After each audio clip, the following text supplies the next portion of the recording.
Oracle Dataguard architecture incorporates the following items. Primary database. A primary database that is used to create standby databases. The archive logs from the primary databases are transferred and applied to standby databases. Each standby can only be associated with a single primary database, but a single primary database can be associated with multiple standby databases. Standby database, a replica of the primary database. Log transport services controls the automatic transfer of archive redo logs from the primary database to one or more standby destinations. Network configuration. Primary database is connected to one or more standby databases using Oracle Net. Log apply services. Apply the archive redo logs to the standby database.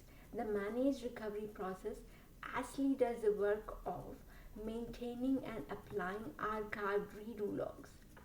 Redo management services controls the changing of database roles from primary to standby. The services include switchover, switchback, and failover. Dataguard broker controls the creation and monitoring of Dataguard. It comes with a GUI and command line interfaces. So as you have seen, we have seen all the components that are integrated in the configuration of Dataguard. To recap, those configurations are a primary database, a standby database, log transport services, network configuration, log apply services, redo management service, and a Dataguard broker. Now let's look at the services required on the primary database. The services that are required are log writer process, archive processor, and fetch archive logs. Log writer process collects redo information and updates the online redo logs. It can also create archived redo logs and transmit online redo logs to standby database. Archive processes. One or more archiver process makes the copies of online redo logs either locally or remotely for standby databases. Log apply services. Fetch archive log server. Services request the archive redo logs from the fault clients running on multiple standby databases. Multiple fault servers can be run on primary database, one for each fault request. Now let's look at the services that are required on standby databases. Fetch archive log client, remote file server, archival processes, and manage recovery process. Fetch archive log client pulls archive redo logs from the primary site, initiates transfer of archive redo logs when it detects gap sequence. Remote file server receives archived and or standby redo logs from the primary database. Archive process archives the standby redo logs applied by the managed recovery process. Managed recovery process applies archive redo log information to standby database.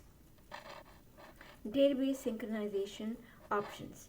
Dataguard can be configured to run with varying synchronization modes, indicating the potential for data loss. No data loss mode.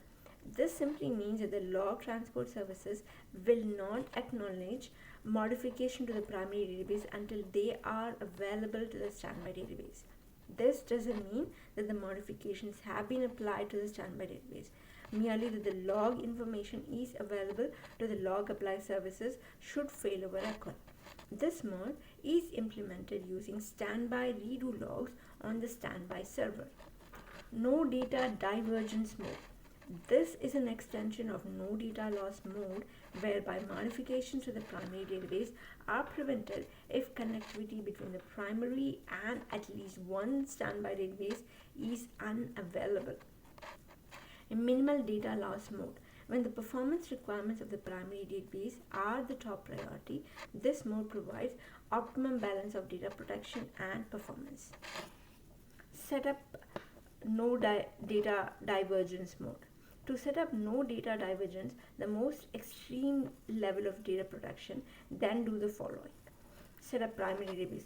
Shut down the database using shutdown immediate. Back up all database files. Add an entry for the standby server in the TNS names.aura file.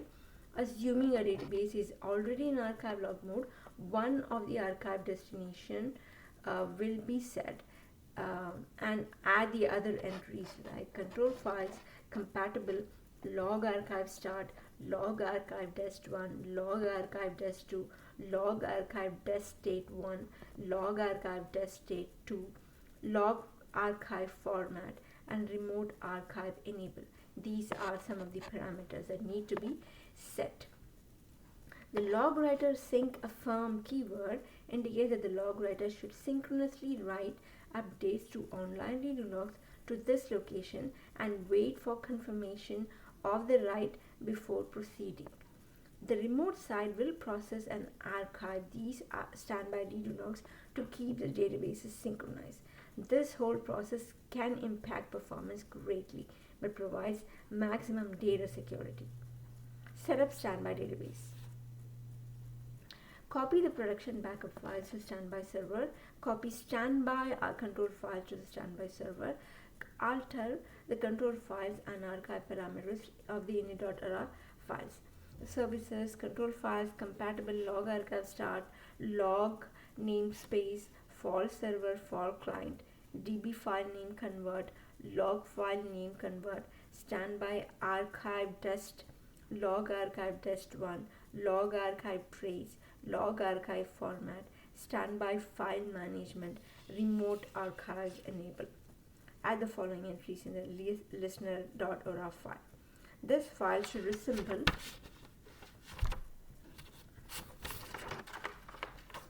the file that's already existing on the primary database. Reload the listener file using the listenerctl reload command. Add the following entries in the standby in the TNS file.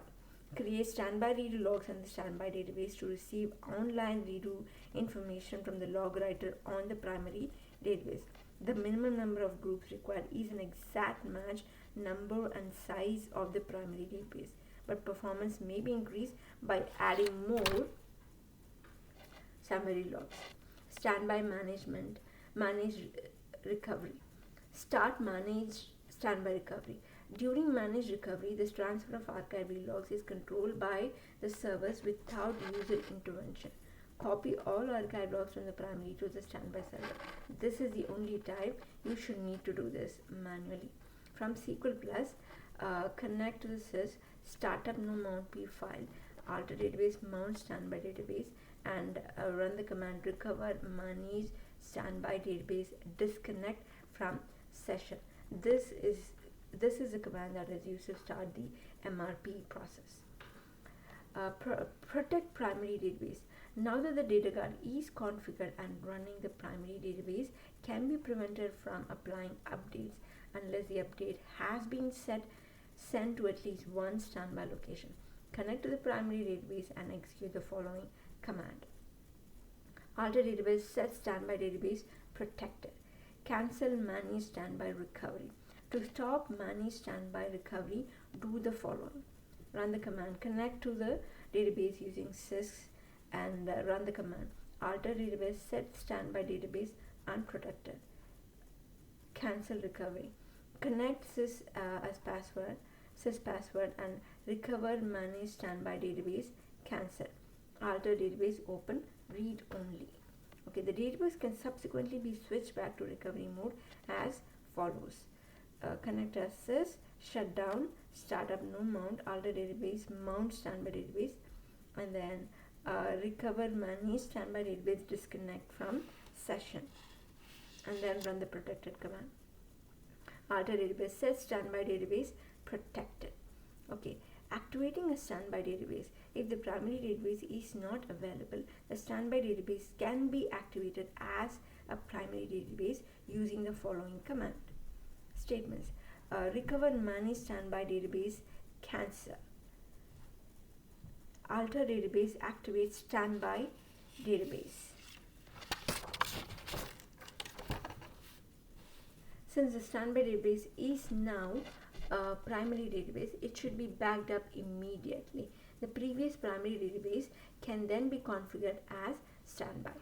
Backup standby database. Backups of the standby databases can only be performed if the database is shut down or in read-only mode. Read-only mode is best for managed recovery systems, as archive logs will still be transferred during the backup process, thus preventing gap sequences. Once the server is in the desired mode, simply copy the appropriate database files. Database switchover. Database can be in one of two mutually exclusive modes. These roles can be altered at runtime without loss of data or resetting of read logs. This process is known as switchover and can be performed using the following commands. Alter database commit to switch over to standby. Shut down immediate alter database. Recover manage standby database. Okay. Now, database failure. Graceful database failure occurs when database failure causes standby database to be converted to primary database. This process will recover all or some of the application data using the standby redo logs. Therefore, avoiding reinstantiation of other standby databases. If completed successfully, only the primary database will need to be reinitiated as a standby database. Forced database failover changes one standby database to primary database. Application data may be lost, necessitating the reinstantiation of primary and all standby databases. Automatic archive gap detection. Gaps in the sequence of archive logs can be created when changes are applied to the primary database while the standby database is unavailable. With these gaps had to be identified using the $archive gap view and copied manually to the standby server before managed recovery could be initiated again. In Oracle 9.9, most of these gap sequences can be resolved immediately. The following parameters must be added to the standby init.rf file, where the values indicate the service names. Right. The false service is normally the primary database, but can be another standby database. Once the standby database is placed in managed recovery mode, it will automatically check for gap sequences. If it finds any, it will request the appropriate files from the primary database via the false server. If the gap sequences cannot be resolved, the files have to be recovered manually or using incremental archive backups. Right. In Oracle 9.8, managed recovery caused the user session to hang until the process was stopped by the user. This type of recovery is still available along with background recovery that spawns a new background process and frees the user session. Right.